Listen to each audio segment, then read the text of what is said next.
कौन से दो ऐसे फैक्टर है, अगर आपसे कोई पूछे कौन से दो ऐसे फैक्टर्स हैं जो डिटरमिन करते हैं कि ऑब्जेक्ट फ्लोट होगा या सिंक होगा?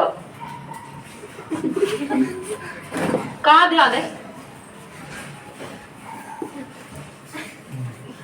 सो क्लास दो फैक्टर्स क्या क्या है? पहला फैक्टर कि आप जो ऑब्जेक्ट को फेंक रहे हैं, जिस ऑब्जेक्ट को आप थ्रो कर रहे हैं, जैसे मैंने फर्स्ट पॉइंट यहां पे लिखवाया, weight of the object acting downward. जो भी ऑब्जेक्ट आपने पानी में फेंका उसका वेट, और जो पानी है उसने कितना क्या लगाया, ब्यूएंट फोर्स। इन दो ऑब्जेक्ट, ये दो चीजें डिसाइड करेंगी कि आपका फेंका हुआ ऑब्जेक्ट प्रीत फ्लोट करेगा या सिंक हो जाएगा पानी में। कौन सी दो चीजें डिसाइड करेंगी? फर्स्ट, आपके ऑब्जेक्ट का वेट, जो आप फेंक रहे हैं, जो आप थ्रो कर रहे हैं। सेकंड, आपके लिक्विड का ब्यूएंट फोर्स, सबको पता है, अपवर्ड फोर्स या फिर अपथ्रस्ट। तो अगर कोई भी बच्चे से क्लास में पूछा जाता है, Rishi this is straight, the question will going to be asked from you, name the two factors which decide whether an object will float or sink। पहला, हम जो थ्रो कर रहे हैं उस ऑब्जेक्ट का वेट, एंड सेकंड, जिस लिक्विड पे हमने थ्रो किया उस लिक्विड पे लगाया हुआ अपवर्ड फोर्स। समझ में आया? क्लियर हो गया सब? पॉज करें। क्लास बहुत इंपॉर्टेंट प्रिंसिपल है। ये प्रिंसिपल क्या कहता है? I can ask from anyone in the class, मैं पूछ सकती हूँ, इसलिए बहुत ध्यान से सुनो। मैं समझा रही हूँ, मैं बाद में किसी भी एक बच्चे से पूछूंगी कि बताओ ये प्रिंसिपल क्या कह रहे थे का, be careful, I can ask from you. कोई भी ऑब्जेक्ट कब फ्लोट करेगा, इसके दो फोर्स तो पढ़ लिए। कोई भी ऑब्जेक्ट डूबेगा या फ्लोट करेगा, उसके फोर्सेस तो पढ़ लिए दो। अब ये प्रिंसिपल तुम्हें बताने आया है बच्चों कि हाँ, अगर ऐसी कंडीशन हुई तो डेफिनेटली आपका ऑब्जेक्ट फ्लोट करेगा। इसके लिए मैंने एक डायग्राम भी बनाया। आपने कभी बोट को एक्सपीरियंस करा है कि बोट का आधा हिस्सा या कभी कभी आधे से ज्यादा हिस्सा भी डूबा हुआ रहता है पानी में, है ना? इसलिए आप बोट पर बैठ के ऐसे ऐसे पानी उड़ा भी सकता है, because you are quite near, क्योंकि आधी बोट डूबी होती है। क्योंकि बोट हमेशा इस प्रिंसिपल पर फ्लोट करती है। ध्यान से सुनेंगे, जब भी वेट ऑफ ऑब्जेक्ट, यहां पर आप लोगों इसको ऐसा लिख ही लो, वैसे यहां पे लिखा भी हुआ है, मैंने लाइन में लिखवाया, उसके बाद ये लिख लो, equal to weight of liquid displaced by it. ये कंडीशन हो जाए। अच्छा, बोर्ड पे देखो, दिख रहा है रितिका? दोनों को ध्यान से सुनिए। जैसे मार्कर है 10 ग्राम का, मान लो अगर मैंने इसे पानी में फेंका और बेटा अगर ये 10 ग्राम वाटर को डिस्प्लेस, यानी कि डिस्प्लेस मतलब हटा रहा है, अपनी जगह बना रहा है उतने हिस्से में, तो ये 100% फ्लोट करेगा। दीदी अगर ये उससे ज्यादा पानी को हटा रहे हैं, तो रमीज के मन में आया अगर 10 ग्राम का 100 ग्राम पानी को हटा रहा है, बेटा डूब जाएगा। और दीदी बिल्कुल भी पानी को नहीं हटा रहे हैं, तो सरफेस पर ही बिल्कुल तैरता हुआ ही नजर आएगा, सरफेस पे ही रहेगा। यस और नो? एग्जाम्पल दो हमें, हम तब समझेंगे। सो एक खाली प्लास्टिक की बॉल है, जब आप पानी में फेंकते हैं वो बिल्कुल पानी नहीं हटाती, उसके अंदर इतना दम ही नहीं है, इतनी हल्की बॉल है, तो वो पानी के ऊपर ऐसे तैरेगी। कॉटन लेना, रुई is the best example of teaching it.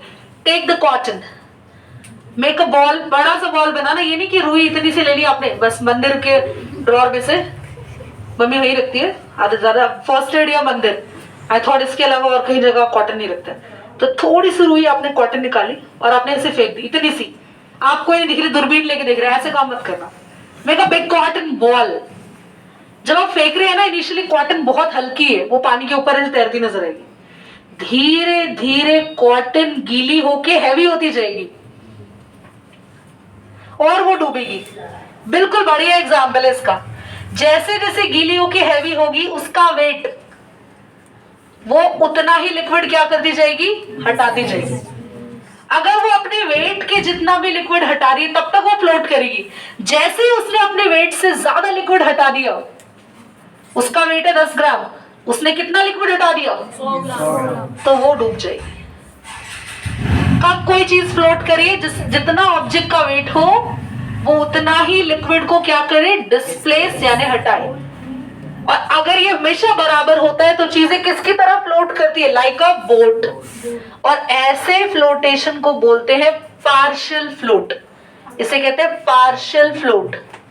मतलब क्या होता है पार्शियल फ्लोट का? मतलब आधा डूबा है और आधा ऊपर है, पार्शियल फ्लोटिंग हो रही है। समझ में आपको? तो प्रिंसिपल ने क्या बोला? जितना आपका वेट है, कितना वेट है?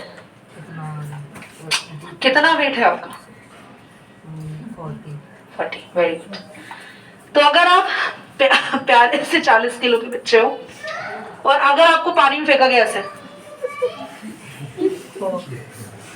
हाँ नहीं ऐसे फेंक सकते, होली में ऐसे करते हैं बच्चों के साथ। तो अगर आप, वो बात की बात है, अगर आप उतना ही लिक्विड डिस्प्लेस कर पाए, चाल खेल लेना वहां पे, ज्यादा लिक्विड मत हटाने की कोशिश करना, कम उतना ही लिक्विड हटाना अपने वेट जितना, आप तैरेंगे 100% तैरेंगे। पर ऐसा हो नहीं पाएगा। स्विमिंग केस में तो हो पाएगा, पर मैंने बोला एक ही जगह आपको रहना है। चलिए तो पॉज। समझ आया? तो क्वेश्चन ये था, क्लास बहुत ध्यान से सुनेंगे, कि बोट नाव जब उस पे लोग बैठते रहते हैं और बैठते रहते हैं और बैठते रहते हैं, तो नाव डूबती क्यों नहीं है? Why boat do not sink? तो क्लास ध्यान से सीखेंगे। 110% the question will be coming in your examinations too. Imagine that. Is it visible to everyone here? So this is the boat. Like boat हमेशा इसी टाइप के shape से बनाई जाती है।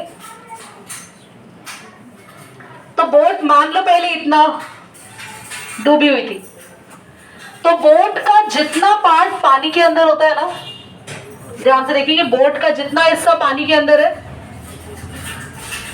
उतना हिस्सा जो शेड कर रही हूं मैं, ये पार्ट पानी को, जितना पानी को डिस्प्लेस कर रहा है उतना ब्यूएंट फोर्स लगेगा। जितना पानी को डिस्प्लेस कर रहा है बोट ने उतना ब्यूएंट फोर्स लगेगा। अभी फिलहाल दो लोग बैठे आराम से घूम रहे, सो दे आर रोमिंग। अब बोट रुकी और दो लोग आ गए, बोट थोड़ी सी और डूब गई, बोट थोड़ी सी और डूबी क्योंकि बोट ने अब थोड़ा ज्यादा पानी डिस्प्लेस किया। जितना पानी डिस्प्लेस करते, आर्किमिडीज प्रिंसिपल ने बताया था, जितना पानी आप डिस्प्लेस करते जाएंगे उतना पानी ने ऊपर ब्यूएंट फोर्स लगाया। समझ आ रही बात? फिर और लोग आ गए, अब बोट इतनी डूब चुकी है, अभी भी एक पर्सन की और जगह थी, तो एक और पर्सन को बोट पे बिठा दिया। Now boat is still here sink. बिल्कुल इतना सा हिस्सा खाली है बोट का, जो मैं ऊपर से हल्का सा रेड शेड कर देती हूँ। सिर्फ ये पार्ट खाली है बोट का, ये बाउंड्री है, समझ लो। अब क्या होगा? अब अगर कोई भी आया ना तो बोट पानी को और डिस्प्लेस कर ही नहीं पाएगी। क्यों? क्योंकि जैसे ही बोट पर कोई और आया तो पानी का लेवल बोट से ऊपर हो जाएगा। जब तक पानी का लेवल ऊपर नहीं होता तब तक ऑब्जेक्ट पानी को थोड़ा पुश करता रहता है। आप देखते हो कभी किसी को डूबते हुए देखा है? एकदम से नहीं डूबता, हल्का पानी ऊपर आया, फिर और पानी ऊपर आया, फिर और पानी, आवाज भी आती है ऐसे। सो क्लास ऐसे ही होता है, एकदम से नहीं डूब जाते सब।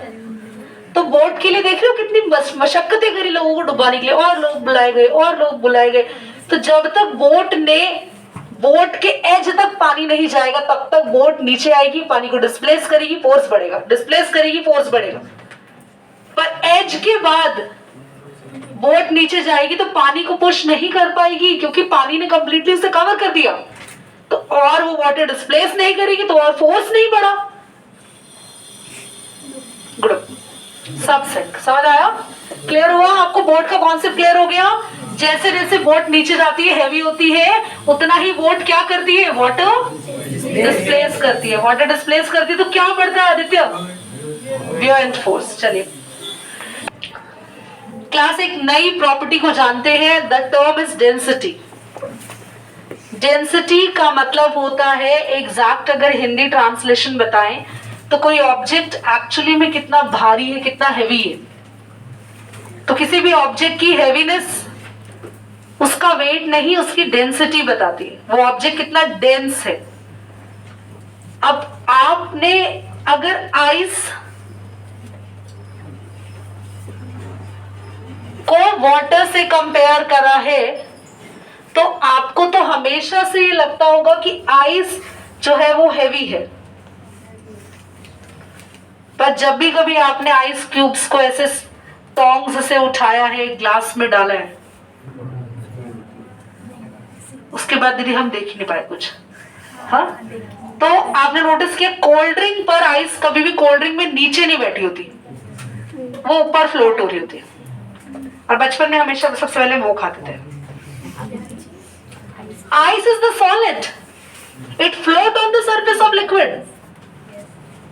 हाउ? बिकॉज आइस, ये ना हायर क्लास में तुमको बताऊंगी मैं, आइस क्यों फ्लो करती है लिक्विड पर, इसके पीछे एक रीजन भी है। आइस के अंदर हवा भर जाती है। आपको बताएं एक एग्जांपल, अपनी बॉटल को, प्लास्टिक बॉटल को पूरा ऊपर तक भरना, कैप बंद करना,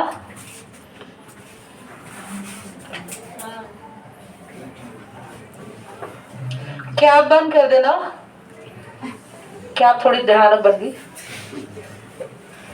और आप जब कैप हटाएंगे, आपने बॉटल ओपन करी, कैप हटाई, आइस जो है ना, आपने पानी तो यहां तक भरा था, आइस जो होगी ना वो ऐसे शेप की निकलेगी, उस बॉटल के ऊपर सरफेस से बाहर निकलेगी। दीदी वो तो ढक्कन की शेप ले लेती है, तो अभी ढक्कन, पानी तो तुम लोगों ने ढक्कन से नीचे ही भरा था, पानी तो यहीं तक था, आइस उसमें से ऊपर कैसे निकल आई? बस क्यों? क्योंकि जब भी पानी से आइस बनती है तो उसमें एयर आ जाती है। अब वो कैसे, you will going to learn this in the chemistry next year.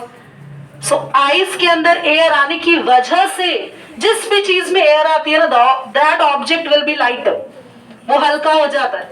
इसी वजह से शिप्स भी फ्लोट करते हैं। शिप्स का यही रीजन आएगा डेंसिटी वाला। शिप्स, टाइटैनिक अभी बताया भैया ने। तो देखो क्या हुआ, समझ में आप लोगों को? अब एक और चीज, हम जैसे कोई गिर जाता है, पानी में डूब जाता है तो मिलता नहीं है, फिर बाद में ऊपर आ जाता है, डेथ हो जाती है जब किसी की, पानी के अंदर डूबने से बॉडी बाद में ऊपर आ जाती है। उस बॉडी का बाद में ऊपर आने का लॉजिक भी यही है, उसमें एयर आ जाती है बॉडी में, तो बॉडी ऊपर तैर रही होती है। फिर आपको पता नहीं है कि जब आप नीचे गए, हाँ, गैसेस आ जाती है बॉडी के अंदर, एंटर कर जाती है, बॉडी खाली हो जाती है ना अंदर से, तो बॉडी ऊपर आ जाती है, फ्लोट होकर हल्की हो जाती है। अच्छा एक सेकेंड लिसन, तो यहां पर फिलहाल 3 लॉजिक समझते हैं। अगर ऑब्जेक्ट की डेंसिटी कम है लिक्विड से, दीदी लिक्विड की डेंसिटी हमें पता होगी, यस, वाटर की डेंसिटी बता रहे 1 होती है, और भी दूसरे लिक्विड की डेंसिटी, जैसे ऑयल की डेंसिटी बहुत ज्यादा होगी। तुम्हें बोलो जाके तैरो जरा तेल में, तो बेटा एक देखो जल्दी से इधर, अरमान अगर देख लियो अपने आशीष को जी भर के, तो देखिए is this quadrant looking, wow, he is looking like wow. इधर देखिए, ओके हियर डेंसिटी ऑब्जेक्ट की वाटर से कम है तो वाटर बिल्कुल ऊपर फ्लोट करेगा सरफेस पे, बिल्कुल। अगर डेंसिटी ऑब्जेक्ट जो फेंक रहे हैं उसकी डेंसिटी लिक्विड के बराबर है तो ऑब्जेक्ट थोड़ा पानी में हल्का डूबा हुआ होगा, हल्का सा बाहर होगा, फ्लोट होता हुआ दिखे, और बिल्कुल पानी के ऊपर ऐसे तैरेगा जब इसकी डेंसिटी कम है। देखो इधर, ये पानी के ऊपर ऐसे आराम से तैरेगा, डेंसिटी कम है। डेंसिटी बराबर हो गई, ये आधा पानी में आधा बाहर, आधे से ज्यादा पानी में होगा। डेंसिटी इसकी ज्यादा हो गई, पानी में चला गया, डूब गया बेटा, यहाँ कर देखिएगा तो ऊपर देख लो। Here. किसकी डेंसिटी ज्यादा है? ऑब्जेक्ट की डेंसिटी, पानी में डूब जाएगा। ऑब्जेक्ट की डेंसिटी पानी के बराबर पार्शियल फ्लोट करेगा, आधा फ्लोट आधा ऊपर, आधा फ्लोट या थोड़ा सा पार्ट ऊपर। और अगर डेंसिटी कम ऑब्जेक्ट की तो बिल्कुल सरफेस के टचिंग में फ्लोट करेगा। समझ आ गए तीनों केसेस? पॉज करें, फटाफट बनाए, साउंड चैप्टर बनाते हैं बेटा।